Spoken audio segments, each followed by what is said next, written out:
José, Padre amoroso de mi Señor Jesús, Dios te exalta por ser su siervo más humilde. San José, la Iglesia aclama tu divina protección. Ven y llévanos a su reino de amor. José, hijo de David, justo y fiel esposo de la Virgen María, Dios te eligió para ser su custodio. Mejores brazos no encontró el Señor. San José, Padre amoroso de mi Señor Jesús, Dios te exalta por ser su siervo más humilde. San José, la Iglesia aclama tu divina protección. Ven y llévanos a su reino de amor. Tu ejemplo fuerte de un gran amor a Dios, paciente y noble, prudente y casto Señor, Dios en ti virtudes derrochó. San José, Padre amoroso de mi Señor Jesús, Dios te exalta por ser su siervo más.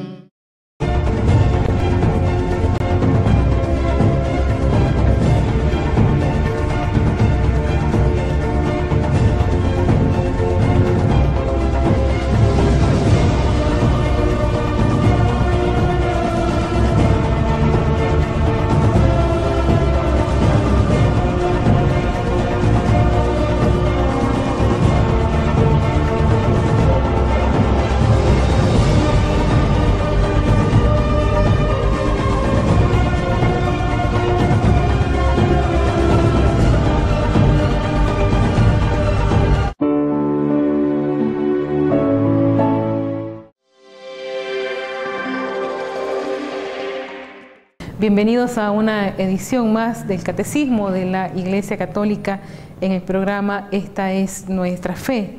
Seguimos profundizando los numerales del Catecismo, lo que nos va presentando la Iglesia, y hablábamos anteriormente sobre la importancia de profundizar sobre estos artículos de fe en nuestras comunidades y de manera personal, y esto para ir acrecentando aún más nuestro amor a la Iglesia, en la Iglesia en la cual hemos nacido, en la vida de la gracia. Bien, vamos a iniciar con una pequeña reflexión sobre la sucesión de los apóstoles, la misión de los obispos en la Iglesia, que nos presenta el número 857 del Catecismo de la Iglesia Católica. Porque no abandonas nunca a tu rebaño, sino que por medio de los santos pastores lo proteges y conservas, y quieres que tengan siempre por guía la palabra de aquellos mismos pastores a quienes tu Hijo dio la misión de anunciar el Evangelio. Bien, vamos a profundizar sobre el tema de la sucesión apostólica, y en esto vamos a leer el número 861 del Catecismo de la Iglesia.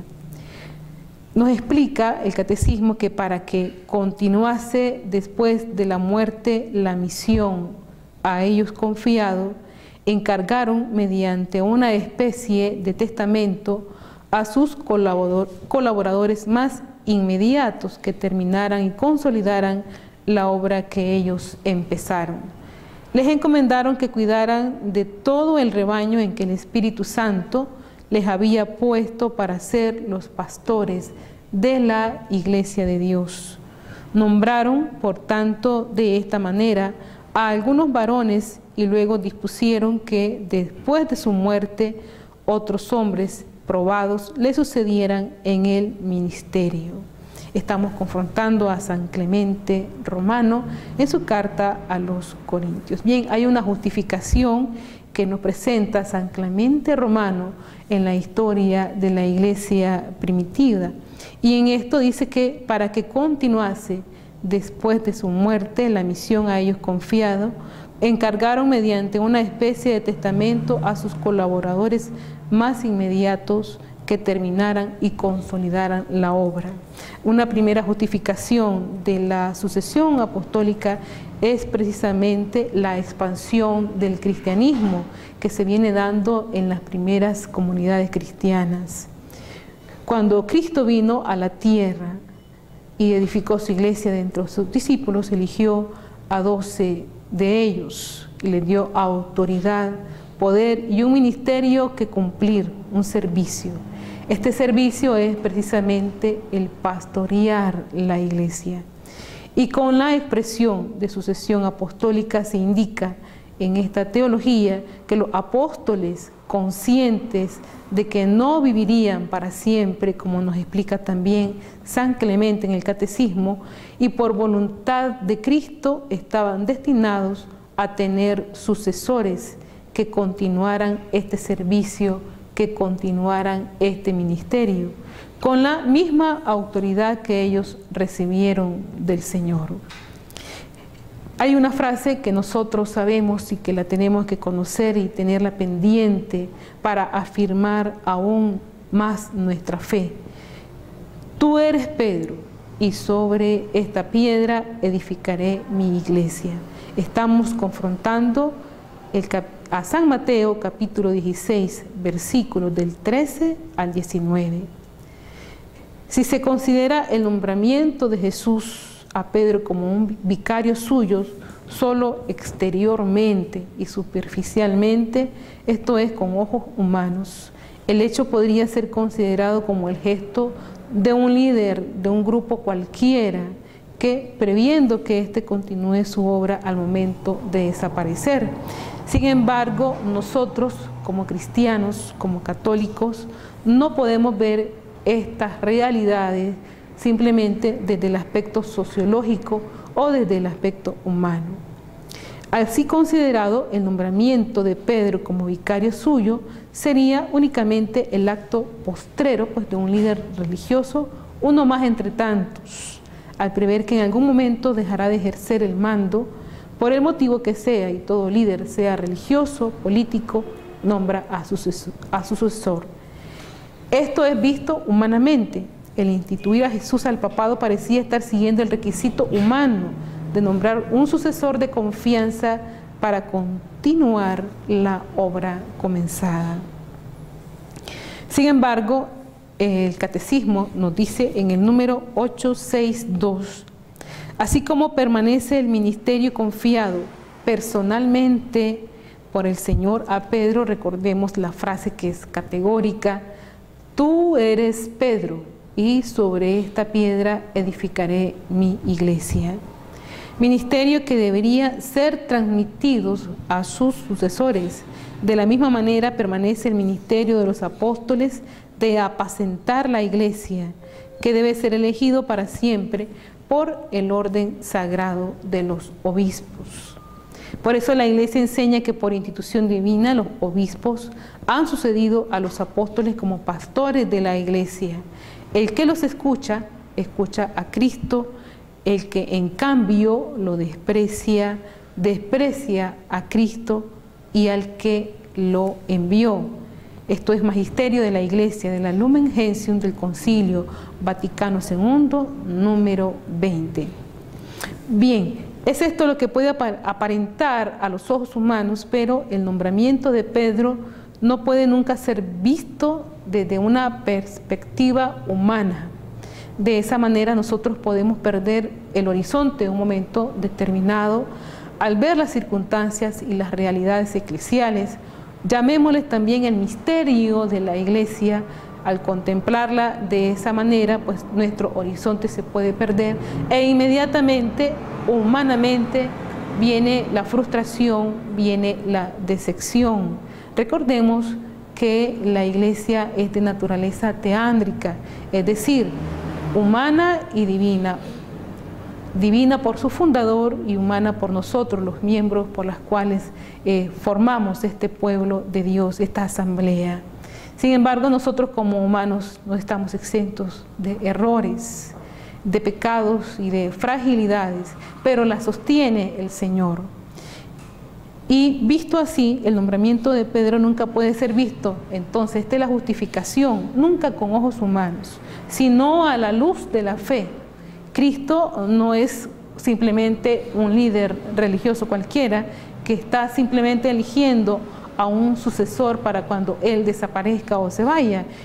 El hombre Dios está realizando un acto sobrenatural, es misterioso absolutamente, porque proviene de la eternidad y que no puede tanto aprenderse sino esto es a la luz de la fe. Él es Dios. Al nombrar a Pedro como vicario suyo está instituyendo el papado, una institución que refleja un aspecto sobrenatural, una dimensión sobrenatural muy importante de la iglesia, porque toda la iglesia descansa sobre Pedro. Estas son las palabras: sobre esta piedra edificaré mi iglesia, y porque Pedro descansa sobre Jesús. Así pues, Pedro y todos los papas luego de él, todo el papado es algo más que un simple sucesor o una simple representación de nuestro Señor Jesucristo.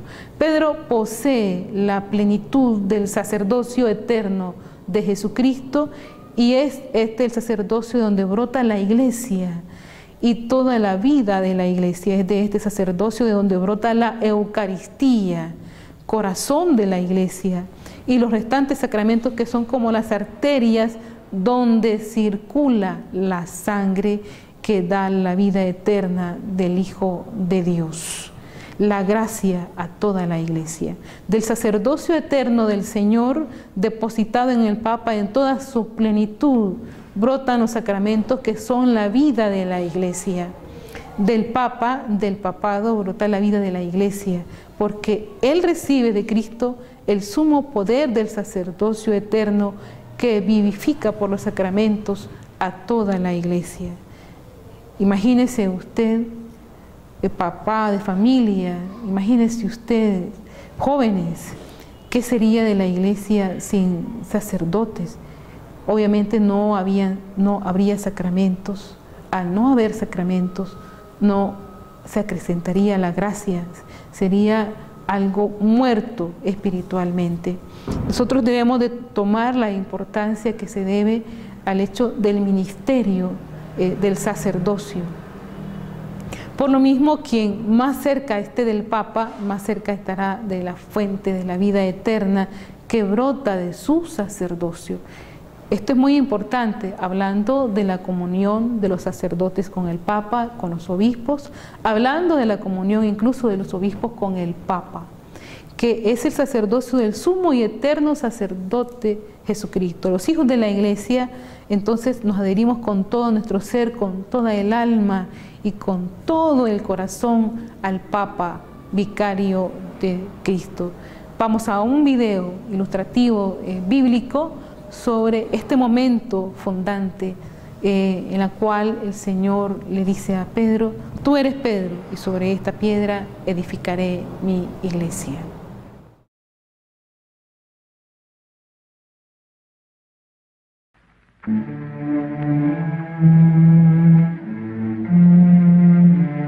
Y caminó. Un leproso dijo que mi sombra lo había cubierto y lo había curado. Y gritando me llamaron Rabí.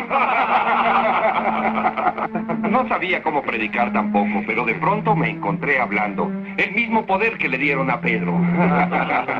Maestro, hay gran exaltación en todas partes por ti. ¿Qué dice la gente de Galilea que soy yo? Algunos que Juan el Bautista no quiere creer que está muerto.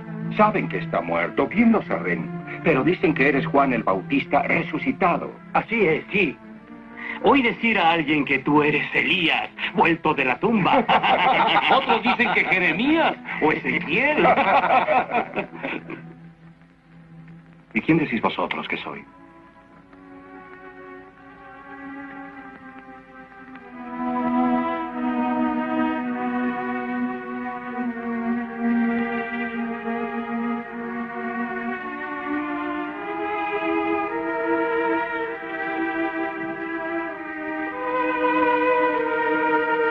Yo digo que eres el Mesías.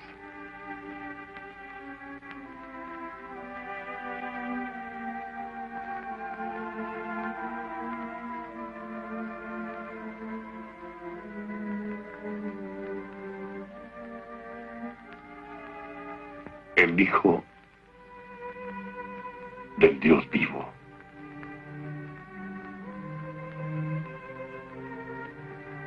Al decir eso, hijo de Jonás, me muestras a mí bendito entre los hombres. Carne y sangre no te han revelado esta verdad. Esta ha venido de mi Padre en el cielo.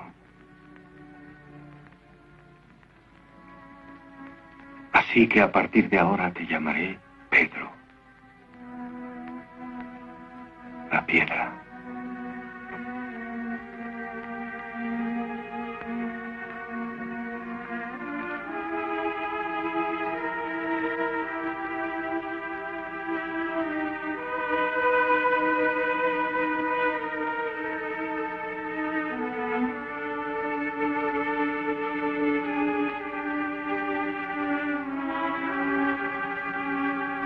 Y sobre esta piedra edificaré lo que debo llamar mi iglesia. Las puertas del infierno no tendrán fuerza contra ella.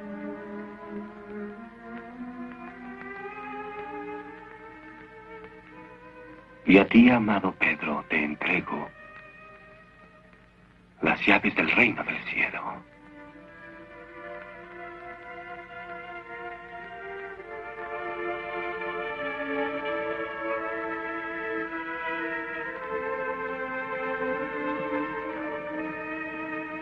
Y a todos vosotros os digo esto. Pedro ha hablado la verdad. Y ahora lo sabéis. Pero no debéis revelarlo a ningún otro. La hora aún no ha llegado.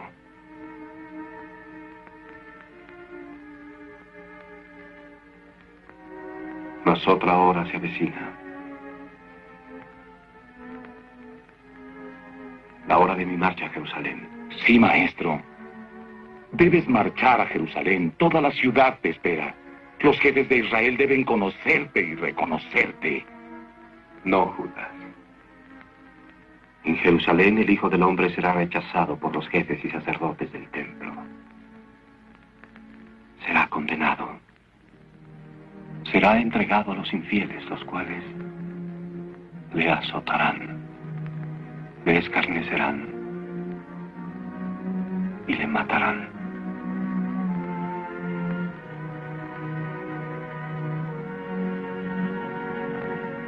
Luego,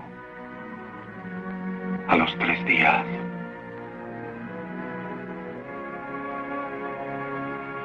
resucitará.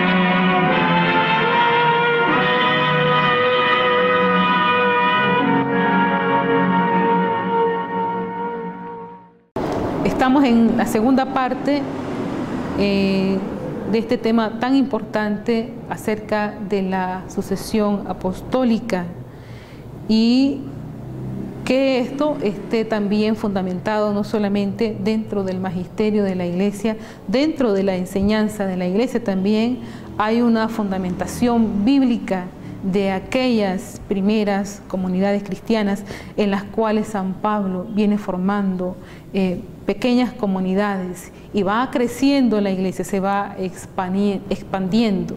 Hay una tradición, hay una historia, y esta historia y esta tradición también está plasmada en la Santa Biblia, propiamente en el libro de los Hechos de los Apóstoles y en las cartas paulinas. Ya notamos pinceladas de aquellas primeras comunidades cristianas. En la iglesia solamente puede ostentar autoridad aquel que la tiene por derecho propio o aquel que le ha sido conferida. Cuando Cristo nombró a sus apóstoles, les confió autoridad. Cuando se hizo de día, llamó a sus discípulos y eligió 12 de entre ellos, a los que llamó también apóstoles: a Simón, a quien llamó Pedro, y a su hermano Andrés, a Santiago y Juan, a Felipe y Bartolomé, a Mateo y Tomás, a Santiago de Alfeo y Simón, llamados Celotes, a Judas de Santiago y a Judas Iscariote, que llegó a ser el traidor. Lucas 6, del 13 al 16. Luego, Lucas capítulo 9, verso 1, convocando a los 12, les dio autoridad y poder sobre todos los demonios para curar enfermedades. Aquí vemos ya ciertas potestades que les da el Señor a los apóstoles. Los apóstoles tuvieron algo claro, que su autoridad provenía del mismo Cristo, quien les había nombrado apóstoles. También ellos habían sido enviados como el Padre había enviado a Cristo, con su misma autoridad, al decirle el Señor: la paz con ustedes, como el Padre me envió, también yo os envío.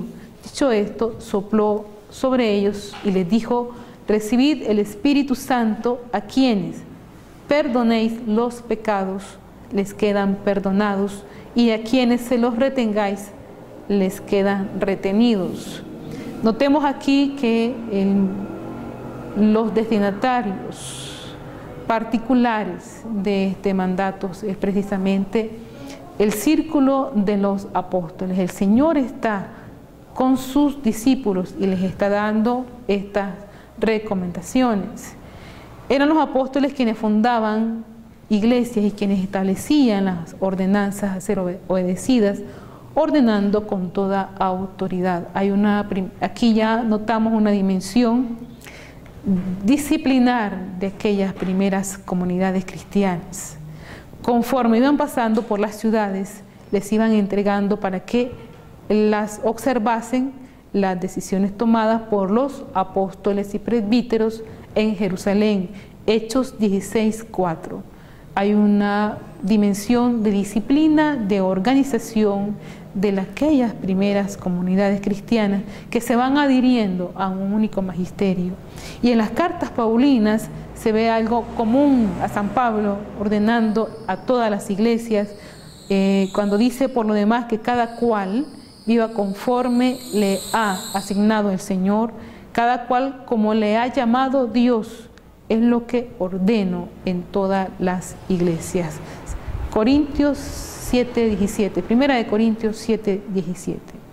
Así pues, siguiendo, se puede tener real autoridad cuando le ha sido conferida por alguien que a su vez tiene legítima autoridad. Si bien en la iglesia primitiva se ven casos en donde algunas personas tratan de apropiarse de una autoridad que no le corresponde, sus actitudes son severamente reprochadas en las Sagradas Escrituras, y ejemplos clásicos los vemos en las personas de Alejandro, Himeneo y Fileto, quienes por su propia cuenta comenzaron a predicar doctrinas diferentes a las de la Iglesia, desconocieron la autoridad del colegio apostólico y fueron excomulgados. Y San Pablo recomienda a su discípulo Timoteo: evita las palabrerías profanas, pues las que a ellas se dan crecerán cada vez más en impiedad, y su palabra irá cundiendo como gangrena, Himeneo y Fileto son dos de estos, dice San Pablo, está señalando a dos personas. Se han desviado de la verdad al afirmar que la resurrección ya ha sucedido y pervierten la fe de algunos. Hay una desviación de la doctrina. Entonces San Pablo reprende inmediatamente y exhorta a Timoteo evitar las palabrerías profanas, porque esto puede llevar a la desviación de aquellas primeras comunidades. Así pues, la primera sucesión apostólica que vemos en el Nuevo Testamento la tenemos en el capítulo 1 de los Hechos de los Apóstoles. San Pedro declara que ha quedado vacante un puesto, un ministerio de Judas Iscariote, y plantea la necesidad que alguien le reemplace.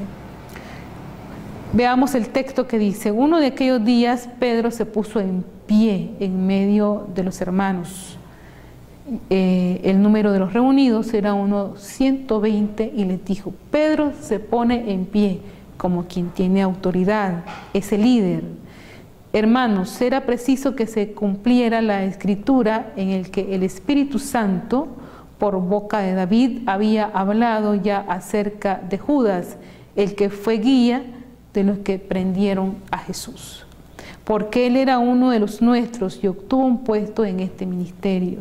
Conviene pues que de entre los hombres que anduvieron con nosotros todo el tiempo que el Señor Jesús convivió con nosotros a partir del bautismo de Juan hasta el día en que nos fue llevado, uno de ellos sea constituido testigo con nosotros de su resurrección. Y presentaron a dos, a José llamado Barsabás por sobrenombre Justo, y a Matías.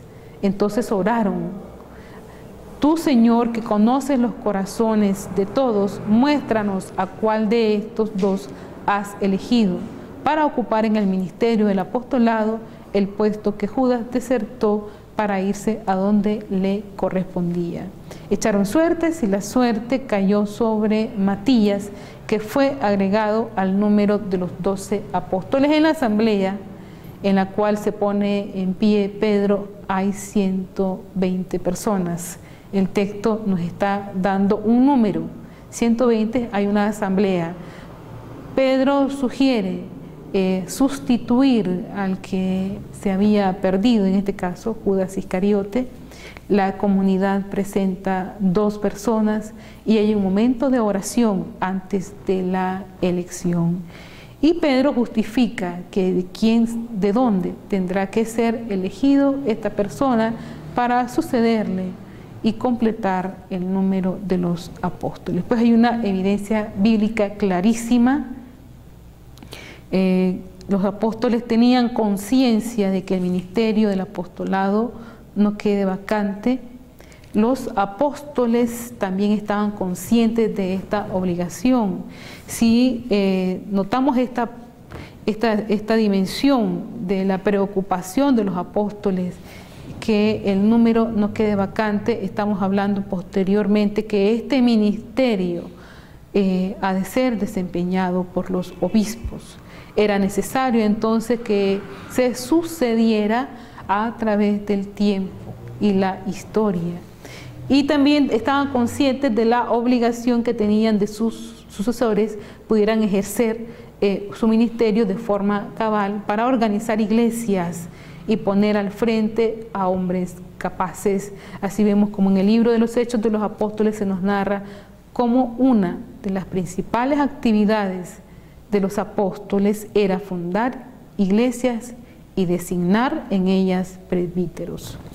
Veamos este versículo. Designaron presbíteros en cada iglesia y después de hacer oración con ayuno, les encomendaron al Señor en quien habían creído. Hechos 14, 23. Y los presbíteros eran en un comienzo nombrados exclusivamente por los apóstoles, posteriormente también por otros presbíteros ya ordenados, sino que había aquí lo que suele verse en las iglesias de nuestros hermanos separados, donde alguien con carisma simplemente funda una iglesia y toma el puesto de pastor.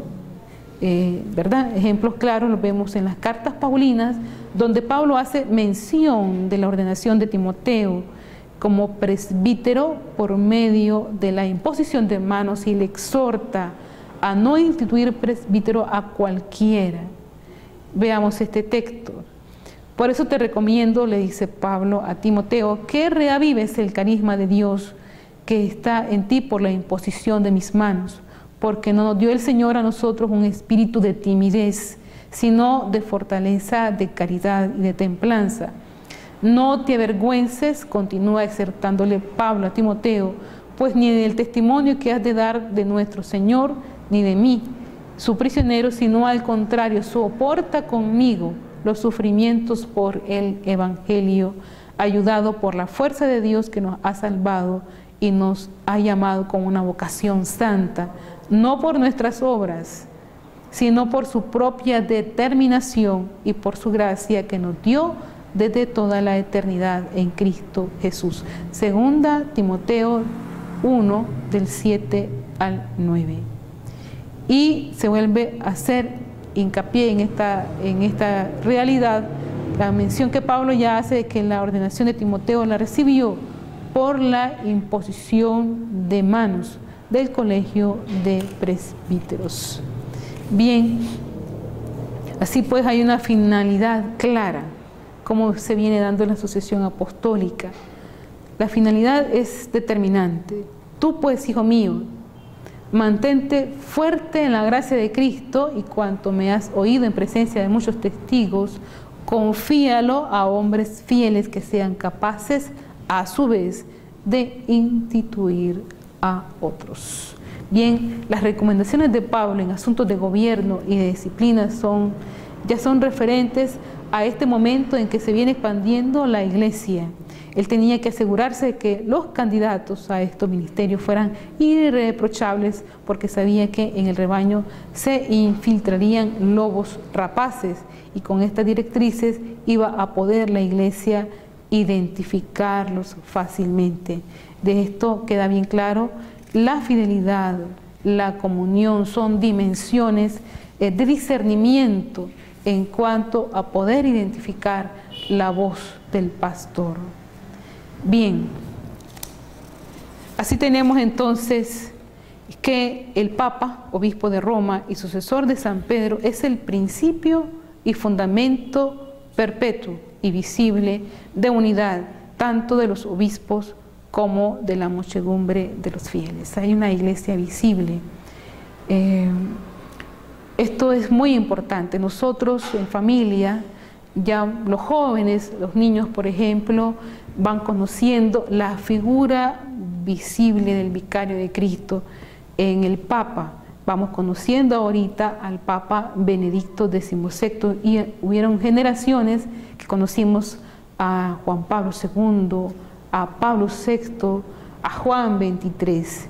Entonces, ciertamente que aunque algunas iglesias de nuestros hermanos separados niegan la sucesión apostólica, no simplemente como un organismo visible compuesto por bautizados y con la jerarquía que instituyeron los apóstoles, obispos, presbíteros, diáconos, sino como un organismo invisible donde cada se agrupa en la agrupación cristiana de su preferencia, y con tener una relación personal con Dios tiene suficiente.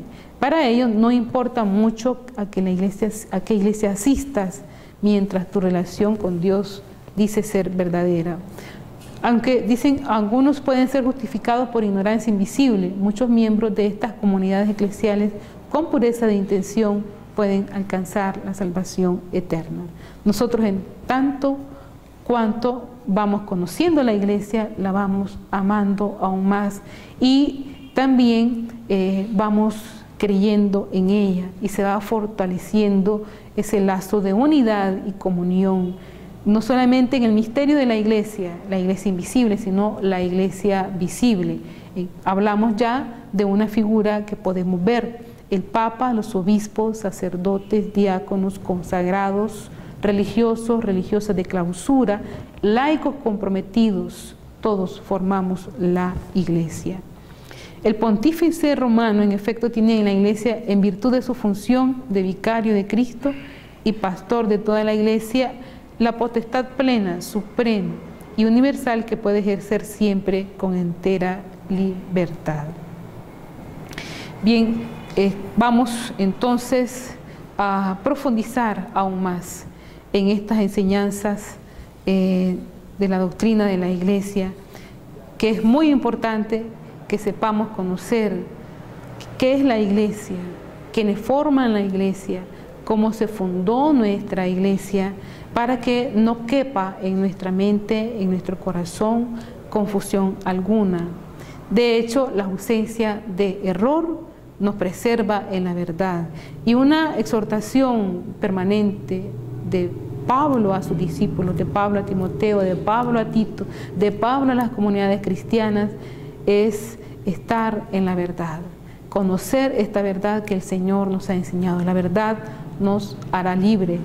Y si notamos errores en nosotros, los miembros más cercanos, y ahora con mucha más razón que hay algunos medios de comunicación que pretenden destruir esta imagen pura de la Iglesia, justificando los errores de sus miembros, aún más nosotros como fieles debemos de acercarnos al Señor, de orar más por el Papa, de orar por los obispos, de orar por los sacerdotes, diáconos y también por todo el pueblo de Dios, teniendo presente que la Iglesia es humana y es divina, divina por su fundador, en ella se sostiene, y humana por nosotros quienes formamos esta Iglesia y no estamos exentos de pecado. Solamente la oración, con la ayuda de la oración y la comunión, el Señor nos va a sostener con su gracia. Bien, hasta una próxima edición del Catecismo de la Iglesia Católica. En su programa, Esta es nuestra fe. Y sí, como siempre, invitándoles a amar la Iglesia, esta Iglesia en la cual hemos nacido a la vida de la gracia. Hasta una próxima edición de su programa, Esta es nuestra fe.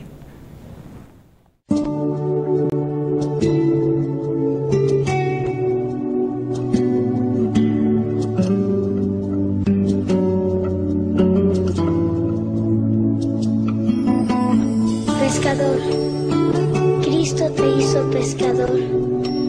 Indícanos dónde encontrarlo para ser con Él felices como tú. Voy navegando sin timón, el mar abierto me abandona la razón.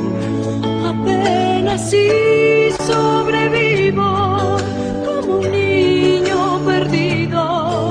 Busco algo que no hay en mi interior. Mas de repente llegas tú. En tu palabra, el faro de la blanca luz. Llévame a puerto seguro, donde hay un futuro, donde exista un cielo más azul.